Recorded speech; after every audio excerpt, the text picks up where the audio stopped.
Poster का main मकसद हमारा यही है कि हमारा विधायक अमानतुल्लाह खान नाजायज़ और इन्होंने उन्हें फंसा रखा है। उम्मीद है अल्लाह की जात से और हमारे संविधान से हमें उम्मीद है, हमारे कोर्ट से हमें उम्मीद है कि इंशाल्लाह विधायक जी बहुत जल्दी हमारे बीच में होंगे। क्योंकि अभी तक उन्होंने अरेस्ट करने के बाद रिमांड पे भी रखा, अभी तक कोर्ट में वो सिंगल एक भी कोई सबूत पेश नहीं कर पाए हैं।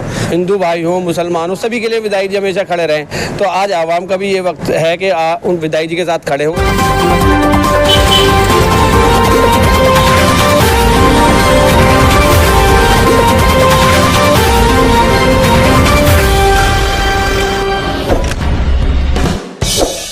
दोस्तों, हम सब जानते हैं कि ओखला के एमएलए अमानतुल्लाह खान इन दिनों जुडिशियल कस्टडी में हैं। इस दौरान ओखला में तरह तरह के रिएक्शन आ रहे हैं। बहुत से लोग उनकी हमदर्दी में पोस्ट कर रहे हैं। बहुत से लोग कह रहे हैं अगर उन्होंने गलती की होगी तो इसकी उन्हें सज़ा मिलेगी।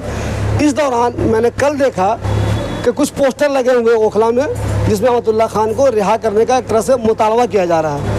पोस्टर मुझे 3 लोगों के नज़र आए हैं। हुमैद भाई जो यहाँ पे मौजूद हैं, शकील साहब वो भी यहाँ पे मौजूद हैं, और तीसरे आरिज वो भी अमानत साहब की टीम का एक अहम हिस्सा है। हुमैद भाई, इस पोस्टर का क्या मतलब है? देखिए, मैं इस पोस्टर का मेन मकसद हमारा यही है कि हमारा विधायक अमानतुल्लाह खान नाजायज़ और इन्होंने उन्हें फंसा रखा है। जिस मैटर पे वो कहते हैं कि वक्फ बोर्ड में घोटाला हुआ, सीबीआई आज तक उस पर साबित नहीं कर पाई। उसकी क्लोज़र रिपोर्ट एक तरह से अल्हम्दुलिल्लाह तकरीबन लग चुकी है कि साहब कोई भी इस तरह का वहाँ कोई गड़बड़ नहीं पाई गई, ना तो नौकरी देने में ना किराएदारी करने में 1 रुपये का भी हेर फेर नहीं है। एसीबी भी तमाम उस पर सारी रिपोर्ट अपनी लगा चुकी है। ईडी ने अननेसेसरी अभी उसमें फांसा है।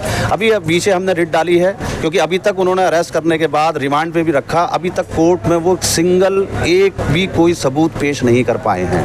अगर किसी के कह देने से कुछ नहीं होता, अगर मैं आपसे कह दूं कि साहब आपने 10 करोड़ ले लिए तो वो कोई मेरा कहना कोई मायने नहीं रखता। अगर वो किसी के कहने पर चल रहे हैं, किसी के कहने पर वो उसे गिल्टी मानते हैं, तो सुप्रीम कोर्ट पहले से कह चुका है कि आप किसी की गवाही पर भी अमानतुल्लाह साहब को अरेस्ट नहीं करोगे। अगर आपके पास कोई ठोस सबूत है तो आप अरेस्ट करोगे। लेकिन आज तो अंधेरगर्दी चल रही है, ना कोर्ट की सुनी जा रही है ना किसी चीज़ की सुनी जा रही है। जो आका इनके कहते हैं उनकी सुनी जाती है, उसके बावजूद भी उन्होंने अमानतुल्लाह साहब को उठा लिया। तो हमारा मेन यही है कि जो इनोसेंट हैं, किसी तरह का उनके ऊपर कोई ब्लेम नहीं बनता। फिर दूसरा, मैं इस इलाके की जनता से भी अपील करूँगा कि आज उसके ऊपर अगर तकरीबन 24-25 केस हैं, सारे केस इस इलाके के मसले मसाइल को लेकर हैं। कोई सिंगल केस उसका अपना नहीं है कि उसने अपना कोई उसका किसी साहब प्लॉट पर कब्जा करने का कोई केस हो, किसी को मारने पीटने का केस हो, या उसका अपना कोई पर्सनल मैटर का केस हो। सारे उसके ऊपर जितने भी केस हैं वो इलाके के फलाही कामों के चक्कर में उस पर केस लगे हुए हैं। तो मैं तो अपील अपने इलाके की जनता से भी कहूँगा कि अपने व्हाट्सएप पर और अपने सोशल मीडिया पर इस हैशटैग को चलाएँ कि साहब अमानतुल्लाह को रिलीज़ करना चाहिए।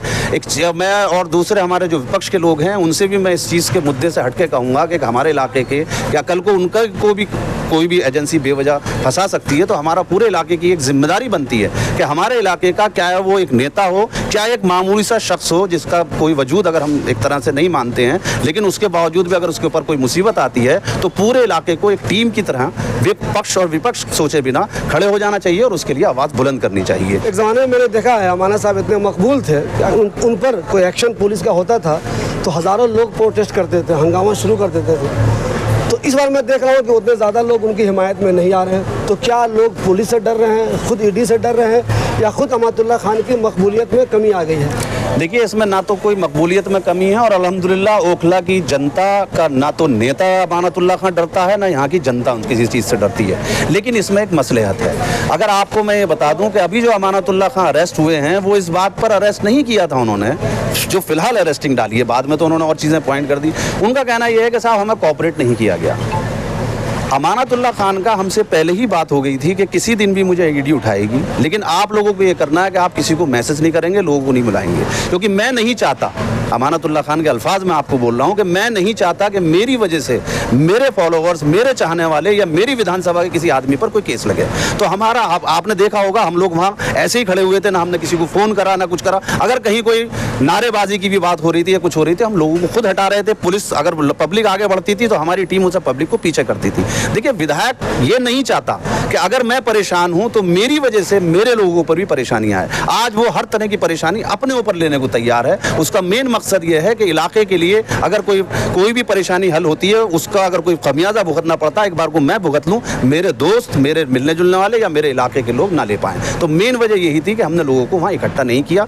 चौक पर लोग इकट्ठे हुए थे, मैं खुद गया था, पुलिस ने वहाँ चौक का रास्ता आपने देखा होगा बंद कर रखा था। वहाँ हमने लोगों को यही समझाया कि हम कोई इस तरह का हंगामा नहीं चाहते, हम किसी तरह की कोई नारेबाजी नहीं चाहते, हम भीड़ नहीं चाहते, हम ये नहीं चाहते कि साहब अनामतुल्लाह को छोड़ दिया जाए, लेके ना जाने दें, क्योंकि उसकी वजह यही है कि लोगों पर अननेसेसरी केस लगते और परेशानी सामने आती। अब हुए हुमैद भाई हुए, आरिस भाई हुए, ये सब लोग बिल्कुल अमातुल्लाह खान के बिल्कुल जो ख़ास लोग हैं वो हैं। तो सिर्फ इन्हीं 3 लोगों का पोस्टर, बाकी लोग जो आवाम हैं या और लोग आपकी पार्टी के लोग हैं, उनके पोस्टर क्यों नहीं हैं? देखिए अल्हम्दुलिल्लाह ये अब एक शुरुआत है, और जैसे उम्मीद भाई ने बताया कि विधायक जी नहीं चाहते थे कि किसी लोगों को परेशानी हो, तो अल्हम्दुलिल्लाह अब हमने शुरुआत की है और एक कारवा अब जुड़ता चला जाएगा।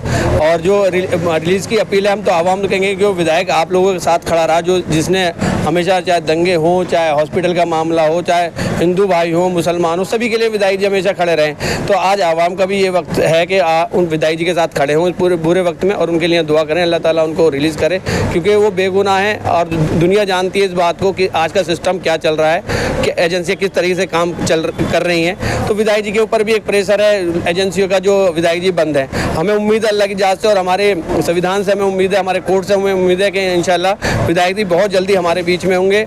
लोगों की यही अपील है कि लोग दुआ करें विधायक जी के लिए, वो आए, क्योंकि आप देखिए हमेशा अपोलो हो या एस्कॉर्ट हो, कम से कम 20 से 50 हज़ार उन्होंने लोगों के इलाज कराए रात दिन देखकर। और चाहे किसी तरह का मसला, उम्मीद भाई सारी बात बता चुके हैं जो विधायक जी ने किए हैं। तो हम लोग जुड़े हुए हैं, तो हमने शुरुआत की है, और अल्लाह ने चाहा आप देखेंगे कारवा बढ़ेगा, और इंशाल्लाह सबकी दुआओं से, आप लोगों की दुआ से विधायक जी बहुत जल्दी हम लोगों के बीच में होंगे। शकील भाई, आप लोगों ने लिखा है कि हम अमाना साहब के साथ थे, साथ हैं और साथ रहेंगे हर हाल में। तो मैं ये जानना चाहता हूँ कि अगर शकील भाई काउंसलर की टिकट हासिल करने में कामयाब नहीं हुए, तो भी क्या अमाना साहब के साथ रहेंगे? देखिए मैं तो पिछले कई 10 साल से जुड़ा हुआ हूँ, अभी भी टिकट का मामला था, अल्हम्दुलिल्लाह विधायक जी ने साथ में थे, और जो आज हमारी पहचान है वो विधायक जी की वजह से। देखिए जितने आज यहाँ नेता बन रहे हैं, ये पहला विधायक है जिसने नेता तैयार किए हैं, और वो आज अपने आप को नेता बनते हैं, क्योंकि कोई सारा काम जो सिस्टम होता है विधायक जी के कहने से होता है। विधायक जी जितनी मशीन दी है, विधायक जी खुद देते हैं, भाई आप काम कराओ, मैं आपके साथ खड़ा हूँ, जिस चीज़ की ज़रूरत हो आप मुझसे बोलो, मैं दूंगा। आज कुछ लोग लीडर बन रहे हैं जो विधायक जी की देन थी, लीडर उनको टिकट भी विधायक जी ने कराया, और कुछ हारे भी, कुछ सिस्टम है। अब 10 लोग हैं, 10 को तो टिकट नहीं हो सकता, एक को टिकट होगा, शायद मेरे नसीब में नहीं था तो मैं नहीं हुआ, अल्लाह की मर्जी थी। ये कोई मैं विधायक को छोड़ के चले जाऊँ या विधायक के मैं लालच में टिकट के लिए काम कर नहीं, क्यों? विधायक अच्छा आदमी है जो एक मुसलमान की आवाज़ बन के खड़ा होता है, तो इसीलिए हम उनके साथ खड़े हैं, और कोई लालच नहीं है ना टिकट का, किसी चीज़ का। मैं टिकट कल भी नहीं हुआ, ना आज हो या कल ना हो, कोई फ़र्क नहीं पड़ता। विधायक हमारे बीच में आ जाए, हमारे साथ रहे, वही हमारे लिए, हम अपने आप को एमएलए से कम नहीं समझते। जब विधायक हमारे साथ चलता है तो काउंसलर की क्या वैल्यू, काउंसलर तो कुछ भी नहीं है उसके आगे। जब विधायक हमारे साथ खड़ा होता है तो हमारा फ़र्क तो हमारे सर ऊपर खड़ा होता है। और आज विधायक जी नहीं है तो ऐसा लग रहा है हमारे सर पे से छत चली गई है, फिर उसके बावजूद ही हम लगातार काम कर रहे हैं उनके। और बस यही है अल्लाह से दुआ कि विधायक जी जल्दी आ जाएँ, काम की और स्पीड बढ़ जाए, जो काम रुके हुए थोड़े बहुत वो भी और अच्छी तरीके से हो जाए। हमें तो आवाम से फिर कहूँगा कि आवाम, आप लोग ओखले के आवाम है, माशाल्लाह एक आवाज़ बन गए, शाहीन बाग, अब्बुल, सब लोग आवाम बने। देखिए आप किसी पर्सनली किसी से कोई ना कोई बात हो सकती है, पर वो शख्स ऐसा वो दुनिया में हर किसी के लिए खड़ा रहा, दूसरे स्टेट में जाके लोगों की मदद की, आज उसे मदद की ज़रूरत है, दुआओं की ज़रूरत है। तो आप सिर्फ दुआ करें, अल्लाह ताला उनको जल्दी से जल्दी बाहर इंशाल्लाह वो आ जाएंगे। हमारे भाई आसिम मोहम्मद खान भी जेल चले गए थे, और अमाना साहब एमएलए हैं, वो भी जुडिशल कस्टडी में हैं। बहुत से लोग फेसबुक पे लिखते थे कि बहुत अफसोस की बात है कि इलाके के 2 अहम नेता इन दिनों जेल में हैं, परेशान में हैं, लेकिन आवाम को उस सिलसिले में जितना बेदार होना चाहिए, जितना साथ देना चाहिए, वो नहीं दे रही है। तो उसका जवाब कुछ लोगों ने यह भी लिखा कि ये दोनों लोग जो है वो अपने अपने मामले में फंसे हुए हैं। आसिफ साहब का अपना मामला था, ज़मीन का था, उसमें अमानत साहब का जो वक्फ बोर्ड वाला मामला, उसमें कुछ ये है वो है। तो इस सिलसिले में आपका अपना रिएक्शन क्या है? देखिए आसिफ साहब का जो मामला है वो उनकी जो भी ज़मीन का था या जैसा भी मसला था, उसमें थोड़ा सा जैसे हमें बाद में पता भी चला कि कोर्ट में उनका कुछ मैटर अलग है, या कन्फ्यूज़न की वजह से जो भी वजह रही हो उनके अरेस्टिंग की, तो वो मामला देखिए वो बेहतर समझ सकते हैं, मैं उस बारे में कुछ नहीं कह सकता क्योंकि पूरी चीज़ मुझे नेताओं के लिए आवाम को साथ। हाँ, मैं वो रही। दूसरी बात मैं विधायक के बारे में ये बता दूं कि अगर लोगों के जहन में ये गलतफहमी है, जैसे आपका सवाल है कि उनका अपना पर्सनल मामला था, तो साहब उनका कोई पर्सनल मामला ऐसा नहीं था, उनको सिर्फ टारगेट इसलिए बनाया गया कि उन्होंने दंगों पर बाहर निकले, कौम के लोगों के लिए, चाहे वो उसमें हिंदू हो या मुसलमान हो, उसके लिए वो निकले। और उसमें उनका भाई साहब जो आपका देखा होगा गरीबों की मदद जो वक्फ बोर्ड से मिल रही थी, उनका मेन टारगेट वक्फ बोर्ड में घेरना था, उन्हें वक्फ बोर्ड को ख़त्म करना था।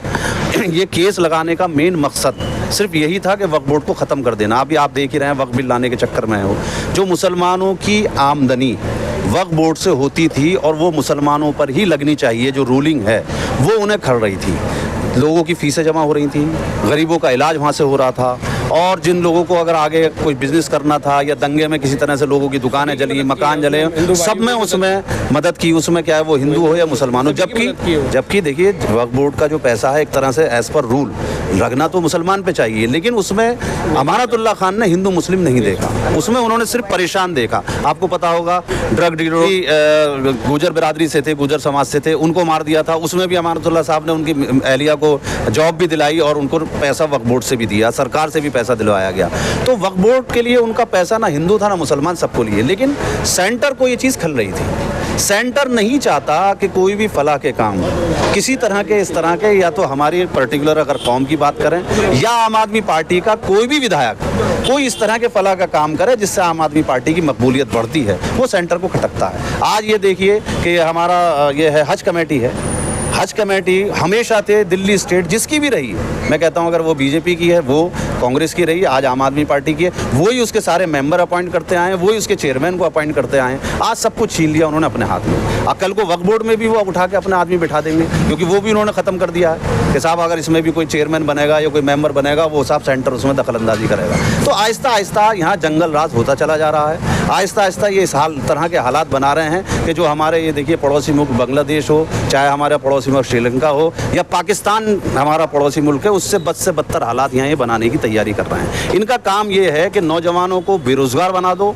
उनका दिमाग कुंद कर दो, उन्हें सोचने समझने की सलाहियत ख़त्म कर दो उनके अंदर से, वो आपसे सवाल ही ना कर पाएँ। मेन मकसद उनका ये है कि इतना दबा दो कि सवाल ना हो पाए। इसी के तहत वो क्या वो नेता हो, क्या कोई भी ऐसा सोशल एक्टिविटीज़ हो या कोई भी धार्मिक मामला लेके चलने वाला हो, क्या है वो हिंदू अगर धार्मिक मामला लेके चलने वाला इनके खिलाफ चल रहा है, ये उसे भी उठा के जेल में डाल रहा है। ये आप देख ही रहे हैं, कोई मैं अपनी तरफ से अलग से नहीं कह रहा। तो इनका मेन काम तो ये है कि जो भी इनके खिलाफ आवाज़ उठे या जो इनके खिलाफ कोई भी काम फलाही का करे, कोई फ़ायदे करे, उसे उठाओ और जेल में डालो।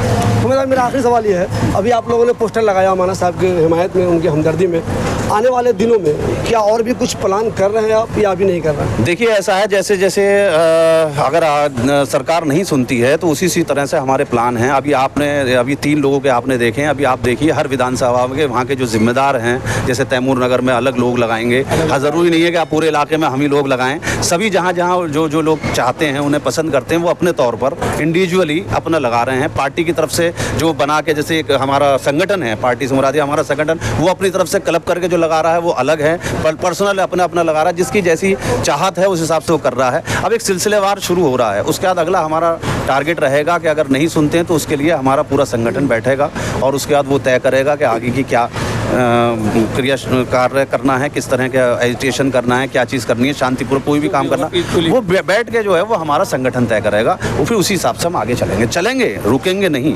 ना हम काम के लिए रुकेंगे, ना अपने नेता के लिए लड़ने के लिए रुकेंगे। हम लड़ेंगे, पीसफुल लड़ेंगे, और न्याय के लिए लड़ना भी चाहिए सबको। और मैं अपील भी करूंगा कि न्याय के लिए, किसी के लिए भी अगर न्याय के लिए लड़ना होता तो सब पब्लिक को सड़कों पर आना चाहिए बिना किसी भी तरह की कंट्रोवर्सी के।